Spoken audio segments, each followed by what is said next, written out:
topic of today is your calling is buried in your background and life experience. Your calling is buried in your background and life experience. Your calling is buried in your background and life experience. Your calling is buried in your background and life experience. Can you believe that? So, God rules over the circumstances of our lives, either we like it or not. God knows and God sees. God knows exactly what circumstances you are going to be born in. God knew before you were born what circumstances you are going to be born in. God knew what kind of family you are going to be born in. And God knew why you needed to be born in that family. God knew why you needed to be born in around those circumstances and in those surroundings that you are born in. God didn't just know about your background. God caused that background to come to be. God is not just aware of your circumstances. God put them together. God arranged for them. Why? Is it that it's wicked? No, not really. It's so that you will not miss him. It's so that you will not miss your destiny. It's so that you will not miss your calling in life. It's so that you will be equipped to do what you need to be done, what you must do.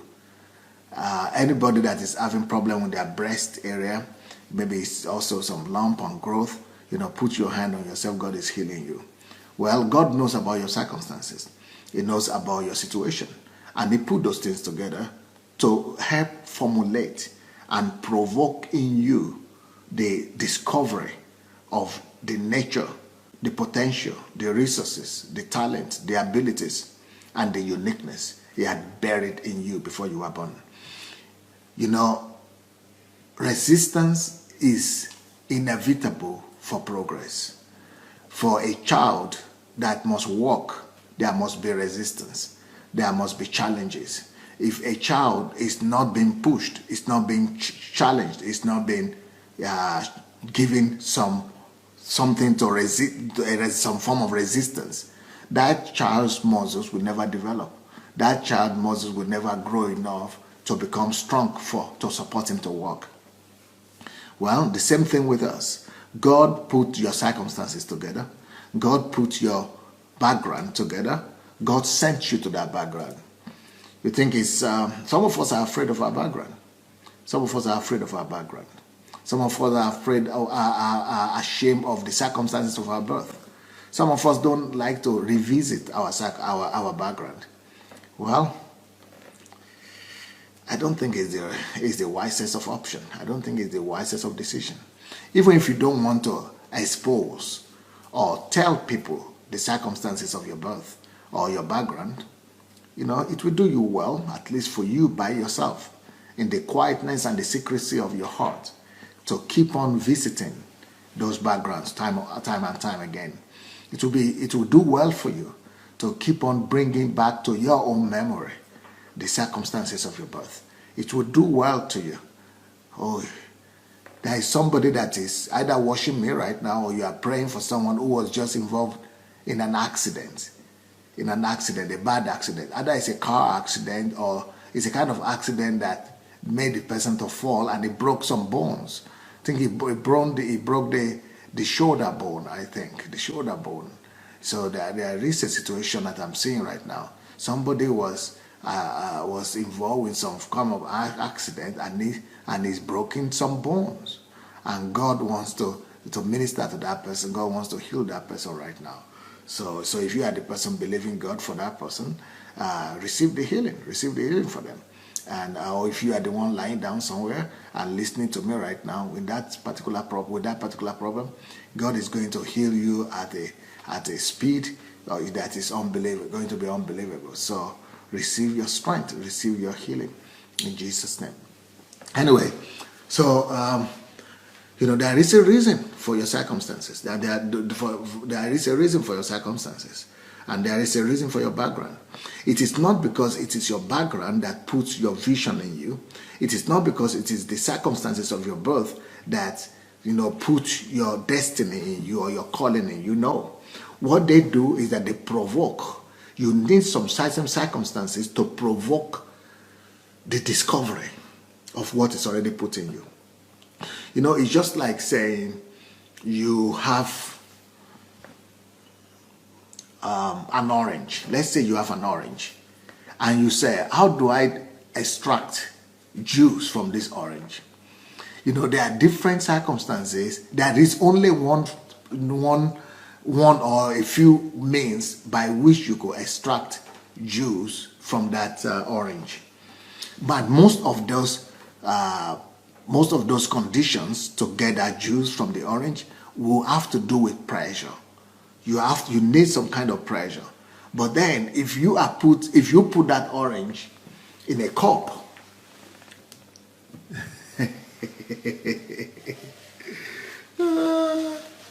let's say this is the orange. Let's say this is the orange, right? And you say, okay, I want the juice to come out from the orange into the cup. So, and the means that you have decided to use, or the method that you have decided to use to get the orange from the juice, to get the juice from the orange, is just by putting the orange inside the cup. You see, the circumstances, the safety of the cup, and just by being inside the cup is not the conducive environment to extract juice. So just by putting an orange inside the cup would not extract, would not get the juice from it. Even if the orange is already cut, it will still not get the juice from it. So you need another kind of situation. You need other kinds of circumstances for you to be able to extract that juice from that orange. But if you take that orange and put the cup down and squeeze it and apply pressure and cut it and apply pressure, then the juice will come out. But so the same thing with us. So there are some people, because of your life calling, God knows that with the kind of destiny you have waiting for you, it will not be good for you if you are born in a rich family, because you'll be pampered.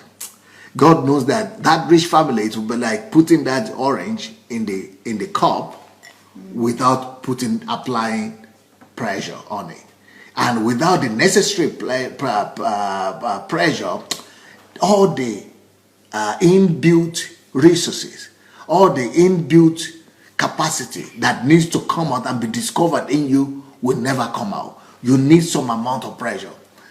So because God knows your destiny and your calling, and He knows the thing that must be provoked from inside you, for the juice of God's grace and blessing to be released from your life, that's when it will begin. It will leave Europe alone. It will just leave Europe alone, and it will abandon America and go to a place in Africa called Idomila, a village of 40 huts, for example, and say, yes, that is where I want you to be born. And they will put you in that circumstance where you grow up without shoes or without slippers, without anything, so that the circumstance will just be right to put enough, pressure in you, and to press you from all circumstances, from all area, from all surrounding, so much that the juice will be flowing. The juice will be flowing freely. Yeah, but if they had put you in the circumstance of the house of a millionaire, of well-to-do people, and there is no pressure, nothing, the juice will never come out. So what I'm trying to say is that really is that every one of us, God is aware of your circumstances, the circumstances of your birth. God is aware. God is aware. God is aware. Did you suffer some abuse in your life?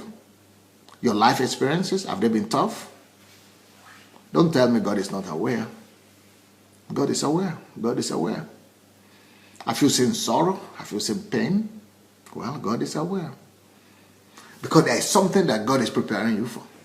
Your life destiny, your goal, your purpose, your mission, your calling is hidden in the things that you pass through. It's not because your calling is hidden in those things, but those things help you to discover them. Those things help you to, to look inside. The things that God has already buried in you, the things that God has already put in you, in your creation, in your makeup. You need some circumstances to provoke them to come out. You need some circumstances, some situation that must be in place. Some things must be right. Some things must fall in place for that particular, discovery to take place. So your background is important to God. So any attempt by you to neglect your background and to overlook your background, it might not be wise. Because you might need to keep on going to that background to get strength for the things that you need to face and for the things that you need to go through. Let me try to tell you a little bit about my story. I have my book that is called Olorunwa. If you are a European or American, don't even try to pronounce it. You might not make it. It's going to be tough for you. Olorunwa is called. Well, in that book, I've written my story. And I was born, like I said, in a village of about 40 houses, 40 huts, and very difficult condition. And we had a big tragedy in our home. My senior brothers who were well-to-do, lost their lives. They died, and when I was 6, so at the age of 6, life turned into mystery. Everything became so bad. We had to go to the bush and to the forest to be fetching for firewood. They call them firewood. Wood, fire, wood. There's a wood for fire, for electricity, so to say, for fire, for energy. So we will go and fell the trees and dry them, and then cut them in pieces, dry them, and put them together, and then put them on your head. Have you seen Africans carrying things on their head like that? Like this? Africans carrying things on their head like this? Well, I used to be like that. I grew up carrying things on my head like this. And sometimes I would be carrying those firewood on my head. And I walk kilometers upon kilometers from my village to the city. I will wake up 5 o'clock in the morning, go and gather the wood together, pack it. Sometimes we pack it in the night before. And then in the morning, I have to quickly go to the town and sell the tree, the wood, and then run back to the village so that I could go back to school at 8 o'clock. So 8 o'clock I must be in classes. So at 2 o'clock or 3 o'clock we finish from class, and I eat, and the next thing I do, I must go to the bush and to the forest. And if you've been to Africa or you are from Nigeria, the sun is crazy. Oh, those suns. Ooh. And I'm in that sun all year long. And falling trees. I mean, if you look at my body, I have over 400, just in my legs alone, over 200 wounds and scars in my legs alone. And but how could something like that ever be beneficial? I mean, it's like suffering. It's like just a bunch of pain and just a bunch of pain. And how can that kind of thing be ever beneficial? Well, I discovered it. First of all, that is one circumstance that I discovered. Let me just give you one example how that has been beneficial. When I came to Russia to study, I needed to learn the language, the Russian language, and I came so late. I was so late, and anyway, by the assessment of the professor, that the professor said I would never speak the language. And when I said, "Oh, by God's grace," he said, "God?" He said, "I'm an atheist. I don't believe in God. But if God will ever help you, I will go and light a candle in the church. I don't believe there is God anyway, so it would never happen. God would never help you. Even God cannot help you." When he said that, I went to my God and prayed and said, "God, did you see what this teacher has said? He said you should just better go back home right now I was going to lose my scholarship, and that was my way out from that village. And so I prayed. After praying, I discovered one secret before then, and that secret was that when you pray, you walk as well. So that before you could ask God to help you do anything, you must have done your best. So I prayed, but I also told myself, I said, this professor said I would never learn the language. I remember when I was growing up in my village, I would go to school in the morning. Before I go to school, I would go to study. I would go to to get my firewood, carry it on my head, carry the firewood on my head, then take it to the market, and from the market I will run, stay in the class to 2 o'clock or 3 o'clock. Then from 3 o'clock I go to the bush, and I'll be in the bush in the forest for the rest of the day till like 6 o'clock or 7 o'clock, and come back, and then I'll begin to to split the trees and the wood and pack them for tomorrow morning before I go to class. So I remember those hours, and I said, okay, I'm going to do the same thing. You see, I'm going to do the same thing. Before I go to classes, I will study my Bible. I will pray. I will do my quiet time before I go to classes. Then when I go to classes, I'll go and study with every other person, but I will not go home. I will do what I did in the village. You see, my experience in the village of coming from school to the bush, to the forest to look for firewood helped me here. So I remembered how I survived in the bush, how I survived in that village. And I said, okay, just like I did in the village, but in the village, I was going under the sun. I was going to, with the discussion of the sun was killing me. And I said, but here, there is library. I never saw library when I was in the village. But here, library is like heaven for me. I mean, it's like, it's like air conditioner. And there is no air conditioner but it's cool. Because it's winter here, it's cool. I mean, there is rug, there is carpet, there is table. It's not in the sun like I used to be in the sun. And I said, instead of just because in the sun, I could only stay in the sun from 3 to 6, 3 hours or maybe 7 hours. I mean, maybe 4 hours from 3 to 7. So I decided that if I could survive in that bush and in that sun, in that scorching hot sun of Africa, and I could survive and make it, and I didn't die, I said I would not die if I also discipline myself and go right from the class and spend the next 6 hours, because there is no sun. It's just in the comfort of my home, in the library. So I took a decision that for the rest of the 7 years of the 6 years that I will be studying to do my first degree, second degree, because my scholarship was for first degree, second degree. So I said I will spend the next 6 years of my life spending 6 hours in the library. Just like I did in the village. I said I will prove to this professor that God will see me through. So each time I will go to the class, 7 o'clock, we go to school. We went to school 7 o'clock in the morning.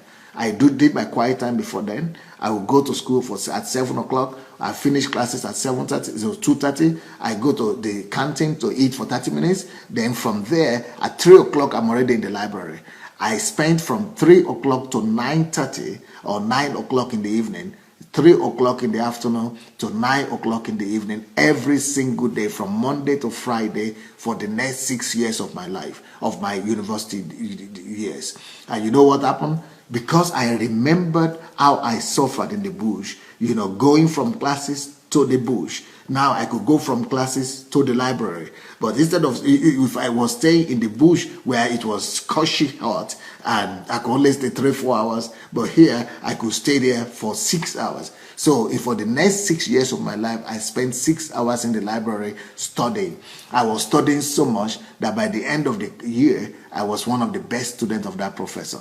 And by the next 6 years, when I finished my first degree, I finished with distinction, second degree with distinction. I've set such a big record that 27 years has passed since I finished that university. There is nobody that has broken my record 26 years, 20 something, 26, 27 years later.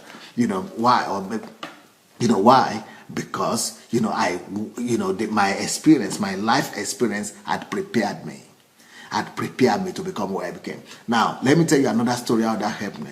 When I started our church here and the white people were not coming, I was so frustrated. I was ready to pay the price. And I told myself I will pay any price. And I remember my village again. how I needed to be in that bush and in that forest. And I said, if I could survive in that forest, what is the price that I would need to pay now? It's nothing compared to the price that I already paid back in the village. Then also I remember the 6 hours every day in the university. I say if I could sit down in the library for 6 hours after class, here I could also be going to work, and during the day I could also find 6 hours to pray. You know what I did? For the first 4 years of my church, I was praying 6 hours every single day. Every single day, 6 hours, because I had spent that 6 hours already in the library, you see. So your calling is hidden in your background and life story and life experience. Your calling is hidden in your background and life experience. So there are a lot of other things that what I'm saying is that whatever I went through in my life experience now became the key for me to discover my calling. Whatever was my background, what I was, and I hated the background. I actually wanted to commit suicide when I was growing up in that village. 2 or 3 times I had contemplated suicide. I contemplated suicide because life was so difficult. I never knew that background that was so difficult, that was making me to contemplate suicide, was going to be my wealth and one of my greatest. It was building in me stamina. It was building in me determination. It was building in me the qualities that I needed to accomplish what I needed to accomplish in life. It was getting me ready for my destiny. Your life calling is hidden in your calling. In your background and life experience. Your life experience is working towards you. Your life experience, your background is working to equip you to become who you need to be. It's preparing you to face tomorrow. It's preparing you to face the future. Now, another thing is that I grew up without knowing my father. I grew up without knowing my mother. I got to know my mother only when I was about 12. I never saw my father up to today. I don't know how it looks like. I never saw him. And I only lived with my grandmother till I was 16. Now, what did that do to me? That made me to go through a horrible time of rejection. Because I was going to the bush and to the forest a lot to get all these trees, I will have wounds, rotting wounds in my body for like 4 years, 3 years, 5 years, 6 years. Just rotting, just getting rotten, and it will not dry you up. It will not grow. It will not. We didn't have hospitals, we didn't have dispensary, we didn't have clinic, nothing. Just rotting, everything just rotting, and flies, house flies will be flying all around my head, everywhere. So because of that, in the village, and sometimes they will invite my grandmother to a party or to some places, they will not allow me to go places. They will just always keep me outside the door. And so I went through that. But you know what that has done to me? Today,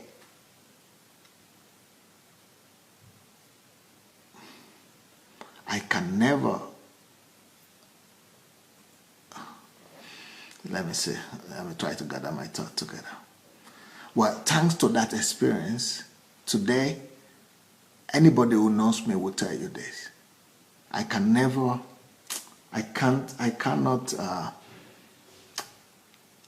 see people suffering around me. I cannot see anybody in need and be indifferent. It's not possible for me to be indifferent. And why that is because I saw how it's like the whole world was indifferent at my sorrow and at my calamity. Everybody was rejecting me. So I cannot stand anybody being rejected. Everybody, if you come around me, you will feel at home, either you like it or not. I'm going to make you feel at home. I never knew that I was going to become a shepherd for God. I never knew that I was going to be a pastor. God was forming in me the heart of the shepherd and the heart of a shepherd without me knowing. So because I had known rejection, I cannot endure or suffer anybody to be rejected around me. Because I had known the pain of being ignored, I can never ignore anybody around me now. And that was what is necessary to be a successful pastor. My experience and my background was getting me ready for my destiny and for my calling. What am I saying? What I'm trying to say is that if you look properly into your background, if you look properly into your life story and your life experience, you will discover destiny. If you look properly, if you will look properly, If you will look properly, you will discover destiny. Now I'm talking about going back to Nigeria and to bring about national transformation.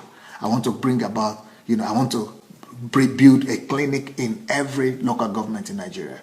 I want to go to Nigeria and make sure that I give money, microfinance money, to 40 million Nigerians and Africans in general. I want to go to Nigeria and reach out to the armed robbers. I want to go to Nigeria and reach out to the Muslims. I want to go do things that is not ordinary people cannot even imagine where I'm getting these things from and why I believe these things so much and where is this coming from. It's coming from the fact that I understand a lot of things, some feelings, some things are so much deep in me because of God allowed me to pass through, you see. So your calling, your destiny, your mission, what you are supposed to deal with is most of the time connected to the life experiences and circumstances that God has taken you through. God wants you to learn from those circumstances. God wants you to learn from those life experiences. God wants you to learn from those history and background that He placed you in and where He allowed you to grow up. You see, if you look into the Bible as well, these things are true. These things are true. Because the life experience of Moses later played a role into who he was to become. You see, Moses had the life experience of being a stranger in the palace, just like his own people were a stranger in Egypt. And then he went through a life experience of being, having a pastoral heart, trying to care for his people, and then his people rejecting him. And he killed people and all that. So God sent him to be a shepherd. He was a shepherd for 40 years. Why? Because a time is coming when he will need to shepherd the whole nation. His life mission, his calling was hidden in his life experience. His calling was hidden in his background. His background as a shepherd now allowed him to become a shepherd of a nation.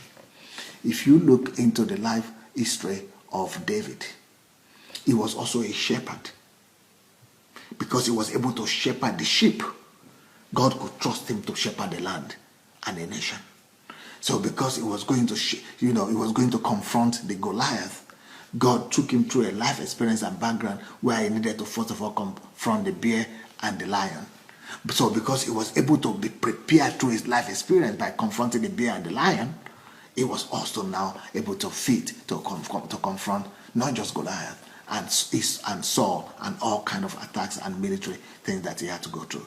Your mission in life, your calling in life is most of the time connected with the situation, the circumstances, the background, the life history, and the life experience that God took you through. So if you will take time to study your life experience, if you will only take time to study your life experience, if you will only take time to study your life experience, you will discover destiny. You will discover destiny. Your life experience normally is connected to your calling. There's a saying that says that the secret of a man is in their story. The secret of a man is in their story. The secret of a man is in their stories. The secret of a man is in their story. The secret of man is in their story. The secret of man is in their story. The secret of man is in their story. So if you want to know, if you know the story of people, you will know why they become who they are. But you see, in some other situations, some people, because your story, your background, or your history, if you are not learning from them, if you are not coming to the right conclusions about them, they could break you. So either your life story and your background will make you or break you. Why do they break you? They break you when you don't reach the right conclusions. They break you when you don't allow those life circumstances to train you, when you don't turn them into a classroom, when you don't turn them into lectures, when you don't turn them into principles, then they break you. But when you allow yourself to ask the right questions, and when you investigate and look deeper to find the life lessons in those your circumstances and in that your story, then they make you to become who the Lord had intended for you to become. Now, let me now spend the rest of the time to tell you about the great men that you have heard about, that you might not know, that what made them, was their history, their background, and their life experiences. Have you ever heard of Thomas Edison? Has anybody listening to me ever heard of Thomas Edison? Well, the story, Thomas Edison is you could call him the man with the story of trials and failures. If you know of Thomas Edison, today we all enjoy electricity, light through bulbs, yeah, in our house, here in our house, you see the bulb and light in our homes and at work. We all know that Thomas Edison went through Thomas Edison went through before he could come up with those bulbs. He failed in his attempts a whopping 999 times before he could get it right. I mean, how many of you have failed 900 times at one single thing? At one single thing, 900 times. I'm not talking of 9 times. Some of us would never even try to do something 9 times. We will not even try to do something 3 times sometimes. But this man tried, he made attempts 999 times, and only in the 1,000th time, he got the formula to be able to make and create this bulb that we are all now enjoying. So every success involves the process of trials and failure. Thomas Edison was a man of trials and failure. Trials and failure. What was God trying to teach him? He was trying to teach him the process. That he was trying to take him through a life process, life experience that now made him to become who he became. It was the experience of trials and failures that made Thomas Edison to become the inventor of light bulb that's what made him the great person that we now know him to be. So if you really want to be successful in anything, let it be a given that you will fail many times. So go to your background, go to your history. Your history is not a waste. Don't waste your history. Don't waste your background. Don't waste your life experiences. Don't waste your story. Turn your story to your lesson. Turn your story to your lesson. It doesn't matter how it looks like. Either it's a story of trial and error or trial and failure like a Thomas Edison. If your story ends up to be like as sweet and as good and as glorious as that of Thomas Edison, you don't need any other thing. And you know what he said? That man was a great man. And he took a life principle from his life experiences. He said, I have not failed. I have only found 999 ways that won't work. I didn't fail 999 times. I only find 999 ways that won't work. So, what do you see in your story? What do you see in your background? You see in it calling. You see in it purpose. You see in it destiny. You see in it life lessons. You see in it principles. Another man that you must have heard about could be Isaac Newton. Have you ever heard of Sir Isaac Newton? Anybody ever heard of Sir Isaac Newton? Well, maybe you heard the story that this man would not have discovered the law of gravity. The law of gravity. Everything we know about mechanical engineering, cars, everything, they came as a result of the discovery of this man. Industries and all those things, mechanism, anything mechanical, they came as a result of the law that this man discovered. It was told that he was sitting down in his compound one day under the apple tree, and one of the apples fell on his head. Pooh! All of us owe our progress today. Thanks to that, we owe that apple. We owe our progress today to that apple that fell on that man's tree. Thank God that thing fell on his head. Because the apple fell on his head, he was asking questions. What speed was it? So he started measuring the speed and at what rate the thing traveled. And that is how he discovered the law of gravity. So the story of the knock in the head became historical knock in the head. Nothing compared to the pain. The pain that he went through is nothing compared to the benefit that we are reaping right now. But he paid a greater pain, spending hours and years in the laboratory, trying to resolve the riddles of the law of gravity. And thank God that he spent that time in the laboratory and he paid the price of pain and persevere and endurance. That's why we now enjoy all the mechanical things and all the technical progress that we're enjoying today. So your life experience, that little experience, provoked something in him. You see, it is not our life experience that gives us our calling. It is not our life experience that gives us our destiny. Our destiny is already in us, but we need a provocator. We need something to provoke it. We need something to prepare us. We need something to get us ready to be able to accept it, to be able to receive it, to be able to trigger it. We need a trigger. All of us need a trigger to be able to discover what that thing is that is in us. Some of our callings and some of our gifts are so deeply buried in us that we need the strong circumstances. We need some strong experiences to quicken them, to wake us up and to make us come to the reality of that thing that is hidden in us. So your calling is hidden in you. Your mission is hidden in you. Your life purpose is hidden in you. But you need circumstances. And those circumstances were organized by God. So your life background, your life background is organized by God so that it will prepare you, equip you for you to discover your destiny. So your life circumstances and your life experiences, they are all organized around you so that you might be able to learn and discover who you are supposed to become. Henry Ford suffered so many bankruptcies you cannot even count it. But thanks to the experience that, because today everybody knows that Henry Ford is a renowned automobile person. He is the founder of Ford cars and, but he was bankrupt at least officially 5 times before he came to success. So those stories of failures and everything, they are the ones that prepared him to who he became today. It's just like in our own ministry here. I have one lady that we call Natasha Alcoholic.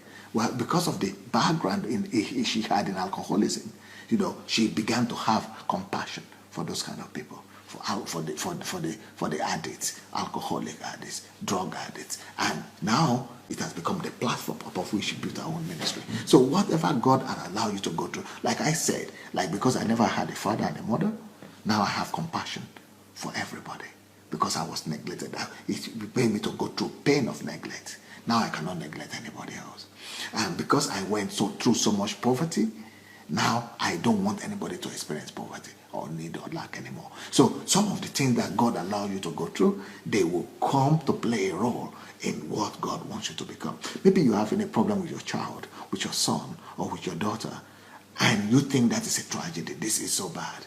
Well, maybe God is trying to talk to you that you should open a ministry to children of other people who are also going through the kind of challenge you are going through.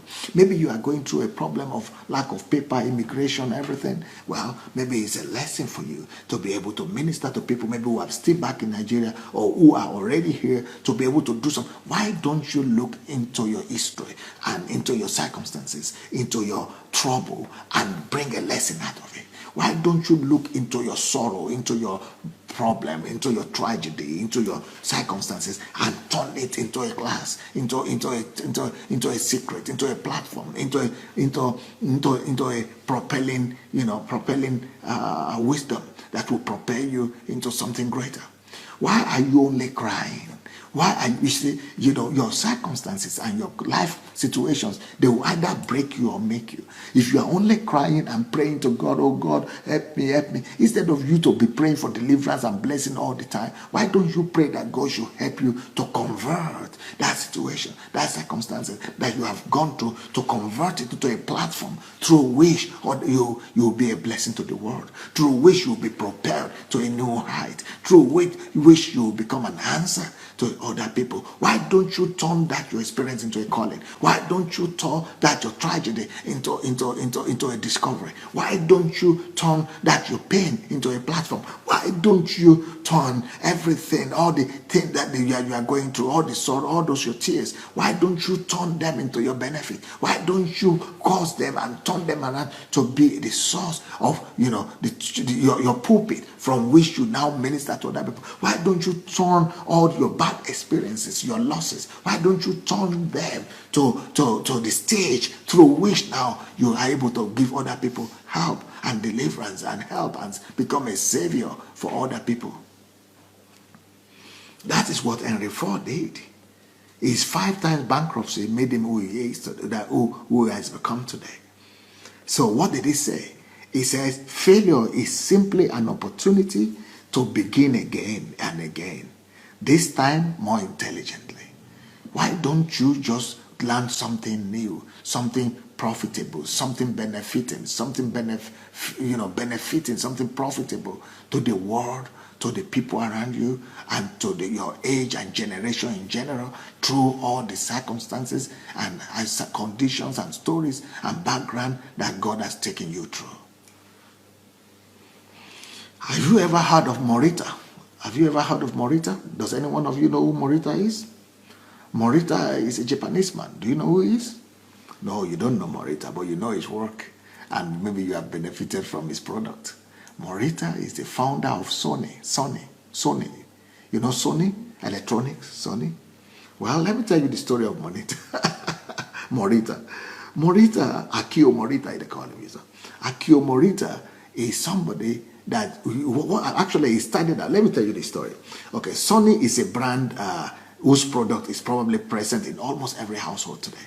I mean, it's all over the world. So the name of the founder is called Morita. It's called Akio Morita, right? You know, even though not many of you know him, but you've heard of Sony. I don't know that if there's anybody in this world that's never heard of Sony before, because it's a multi-billion company. It's one of the richest companies in the world. Now, this man, you know what he's trying to do? How he came into the discovery of, automobile, of all the technical companies and all the Sony that we all know today, is trying to invent, because in the country it comes from, in Japan, they eat a lot of rice. Telling you the truth. Rice is a national food.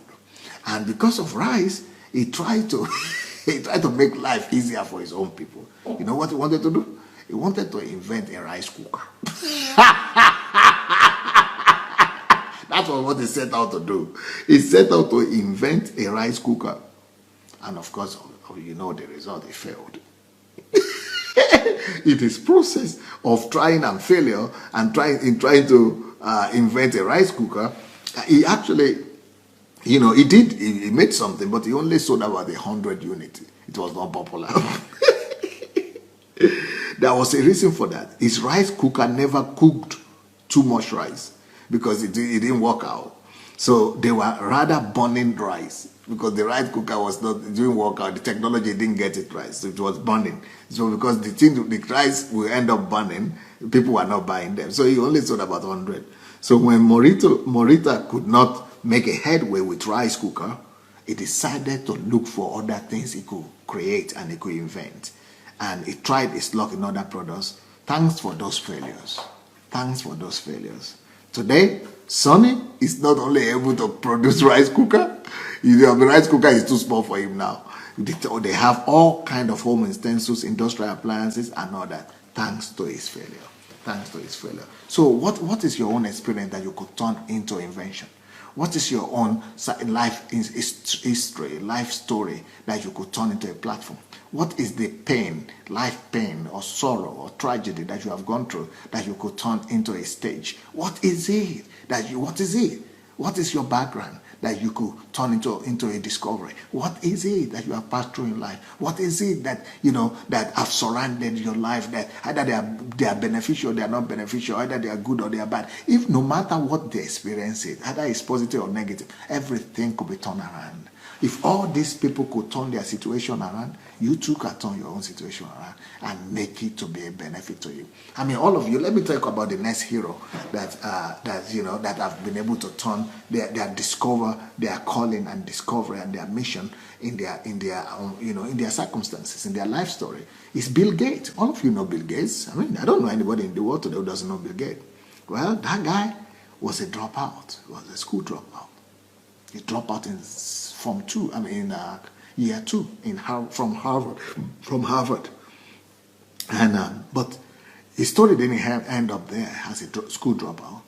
But thank God that he dropped out, because if he had not dropped out, we wouldn't have heard of Microsoft today. But he didn't just drop out. When he started his first business, you ask, he failed. But if he had not failed, he wouldn't have discovered how not to do it and how to do it right. And thanks to that failure, The rest is history. Bill Gates today is the richest man in the world. He learned lessons from his life circumstances and stories and circumstances. So what are you going through? Don't waste your experiences. Don't waste your life circumstances. Don't waste your life stories. Don't waste your background. Don't let your pain become a waste. Don't let your sorrow become a waste. Don't let your experience become a waste. Catalog them and find a way of maximizing them and turning them into your benefit. Have you ever heard of Walt Disney? Have you ever heard of Walt Disney? That's one of the richest families in the world. I mean, they have this amusement park. It's gorgeous. It's gorgeous. Walt Disney is a story that's unbelievable. It was so much. Walt Disney managed to build a movie and film park empire, which is the first of its kind in the whole world. His empire today has become the dream of every child and teenager worldwide. Yet, he too started out in bankruptcy and failure. He paid the price of pain, perseverance, endurance to become who they became today. Walt Disney became who they are today because he was fired. People said he would never make it. When he was trying out his luck in the wrong places, they kept on firing him. He tried to work in the newspaper company. The newspaper editor fired him and said he lacked imagination and had no good ideas. Can you imagine that Walt Disney was told that he lacked imagination and didn't have good ideas? The ideas that he has up to now, the whole world cannot combine, put together. Nobody has ever beaten in ideas. You know why? Because this man decided to do something positive from his tragedy. Let's hear what he said. What Disney says, no matter how your heart is grieving, if you keep on believing, the dreams that you wish will come true. If you keep on believing and pursuing and throwing and converting the things that have happened to you into your positive, things will work out for you. He also said, if you can dream it, you can do it. Always remember that this whole thing was started with a dream and a mouse. That's why the symbol is a mouse. Have you ever heard of Albert Einstein? Albert Einstein is now known worldwide as a genius, okay? Yet in the earlier part of his life, he was nothing similar to a genius. You know what they what they said about the story of Einstein? First, he could not speak until he was 4 years old. Einstein could not speak, he was 4 years old. Many parents would have given up on a child like that. Yet he became a genius. Secondly, he could not even read until he was 7. I couldn't read until I was 10 myself. And Einstein became who he became, though he couldn't read till he was 7. They chased him out of school. I mean, he was slow. They said he was slow and antisocial. So he was expelled from school. But thank God he was expelled from school. His mother could teach him at home. What the school couldn't do to make him a genius, his mother did at home with him. He was refused admission into Polytechnic in Zurich. They said he was not talented enough.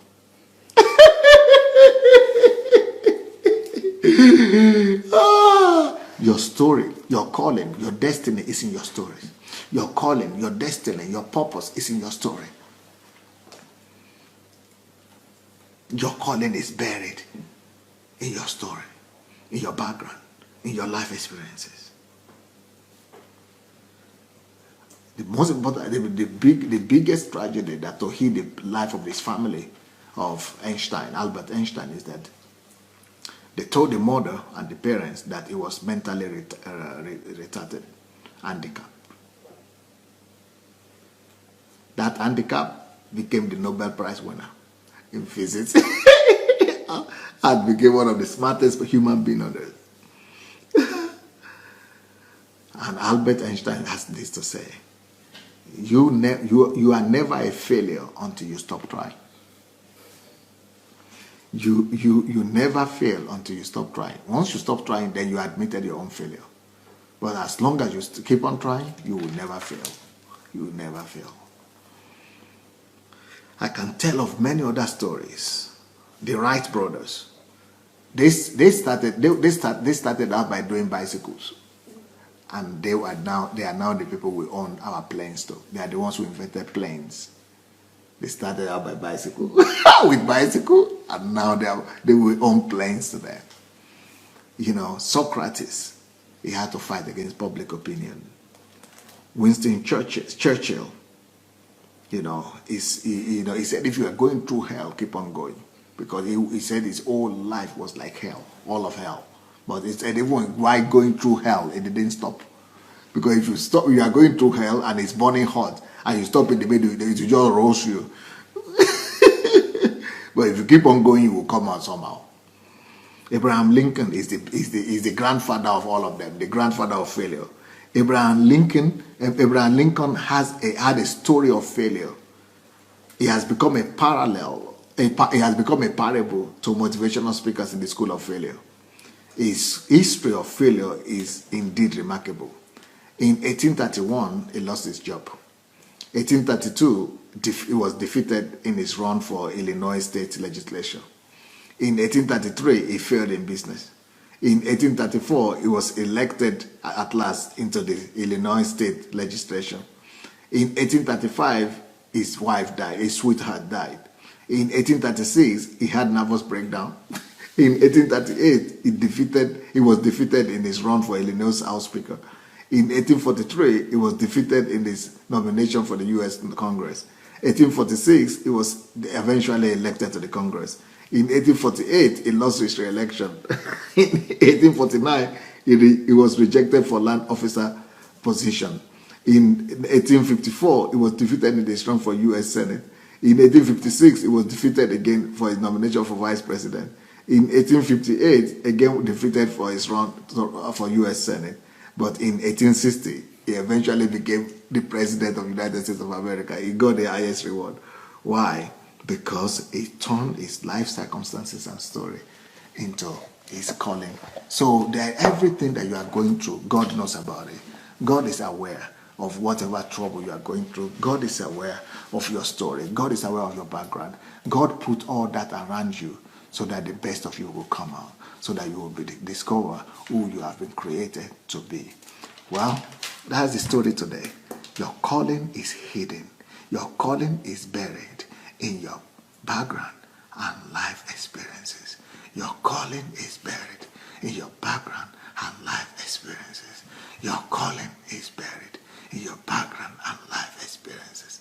Your calling is buried in your background and stories and life experiences. Your calling is buried in your background, stories,